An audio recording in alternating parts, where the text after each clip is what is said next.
Good morning slash good afternoon, and welcome to the review of The God of High School, episode 12. Again, next week is going to be the last episode of God of High School because fall anime shows are coming, like the early ones of Jujutsu Kaisen and that Kuma Kuma Bear. But other shows, that's later on. But let me ask you this. Why do we watch God of High School? That's the question to ourselves, this question. Why do we watch God of High School? Do we watch God of High School for the fighting? Check. Do we watch God of High School for the characters? Yes.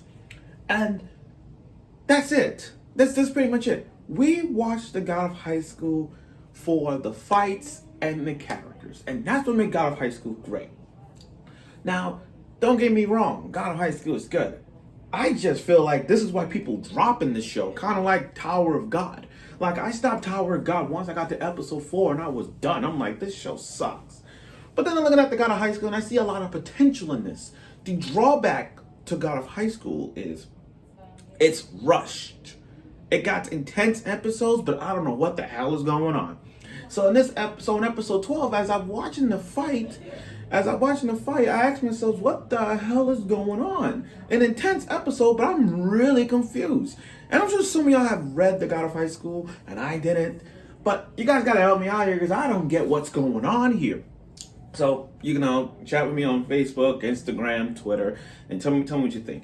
But again, let's begin episode 12 review of God of High School. Now, everything was explanatory with his grandson. Like, I see there's some characters I don't know about, some side characters. But do you guys remember the character that does the wand, the Harry Potter wand, and all of a sudden he got taken down by a light blue haired shark boy? He ate, and then after killing him, his grandson was there, and I'm like, oh, okay, that's obvious. It was obvious. Now, Park was able to control the Ninetales now?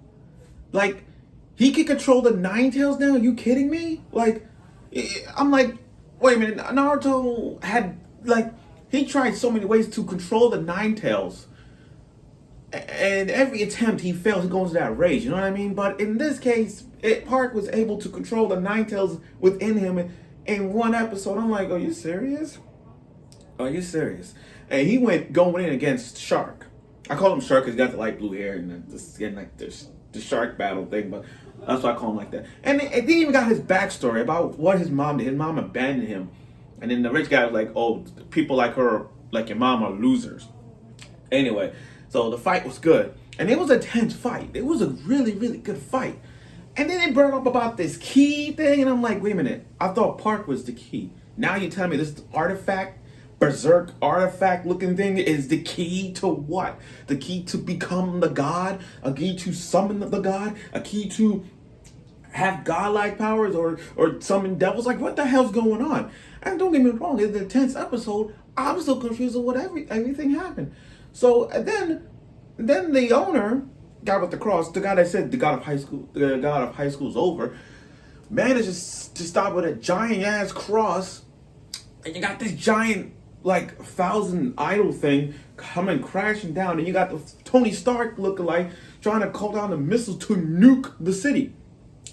But then Park was like, okay, we're gonna teleport them to what?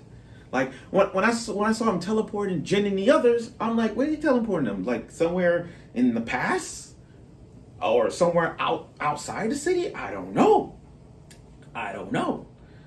And I'm like, okay, this is really confusing to me. I mean, I really was confused. And then Han got an ability. He's a healer. He has a water healer, here's the thing. Not only you use water, and I like water attribute anime characters. Anybody with water attribute anime characters could tell you this. I like Noelle. I like Sailor Mercury. I like Tsukiyumi from Sekirei. There are some water-based users I like. So when Han uses water, his ability to heal him, I'm like, oh, this guy's a badass. Because let's look at this. Let's look at Han in a way that we understand. He fought Jin. He beat up those 3 bullies that picked on him in a karaoke bar. He got kissed by a girl who got that Toga Bruce Lee outfit. I mean, literally, what else does he have? And the thing about Han is that he's a better healer right now, just by looking at this one episode. This one episode has confirmed to me that Han is a better healing than Sakura from Naruto, because at least he fights and heals at the same time. Unlike Sakura, where she used 80% of healing and 20% fighting. The thing about healing characters to me is that I don't like healing characters that does too much of the healing. I want the healing characters to heal and fight. Look at Orihime. Orihime for Bleach, I can't stand her because most of the time she is like 100% of her is just, I'm sorry, the entire episode of Bleach is just heal. She doesn't really fight. It's like 90% of her in the series is healing, 10% of her is just fighting. Whereas, like Mimosa's developed healing and she also fights. So, you see what I mean? She does both. Orihime is like, see what I mean? I can't deal with that. But Han showing off his secret technique, really good. Not only that, he could fight. So props for Han. So Han and Jin are facing the shark dude that has multiple eyes on his eyes opening, kind of like how Danzo has when he showed off all his Sharingan eyes, like that, multiple eyes, berserk type thing, whatever. And it was intense about how that fight went. And Park gave Jin the key, that little artifact key that's supposed to be the godlike powers quote. As they met up, the fight was really good until the end came, and then they just we just teleported back to the destruction of the city, really? And not only that, you brought everybody, the population of the city, like this old man did his ability to bring back everybody. I mean, everybody we know from the arena, everybody from the storyline and side characters, etc. You brought everybody, and that's saying something. To get, it's kind of like the war. It's kind of like watching Kaguya do destruction of the. It's kind of like how what Pain did to the destruction of the Leaf Village, and then everybody evaluate, and then everybody left. Get away from the city. It's kind of like I'm like, am I looking at a Naruto Pain thing going on? I don't know.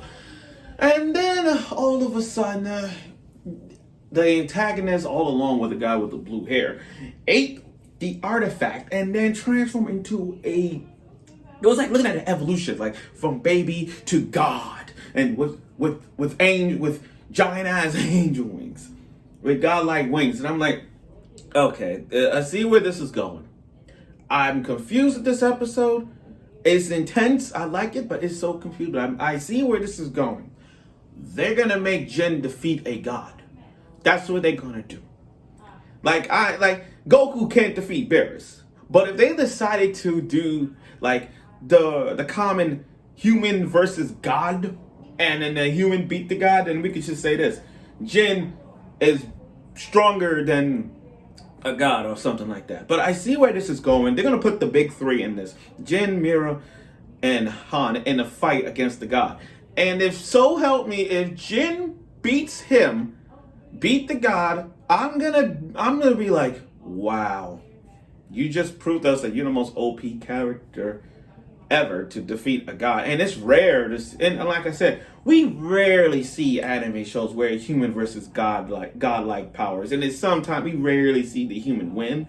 But plot wise, it's gonna be ending with plot, but that's what it is. But again, overall, episode 12 was really great. I mean, not great, but it was okay, it was great. I mean, yeah, it was an intense episode. It was an intense episode. Every God of High School is intense. It's just that it's so rushed. It's so rushed that I'm still confused of what's going on in this God of High School moments. But still, great episode, intense. It was just confusing what's going on. But that's okay, because like I said, God of High School is only weird for the fights, not the story itself. So, thank you for watching this episode of the God of High School, episode 12. Next week is the last episode of the God of High School. Oh, and then if you want to watch it, dub, be my guest. So, I'll see you next week.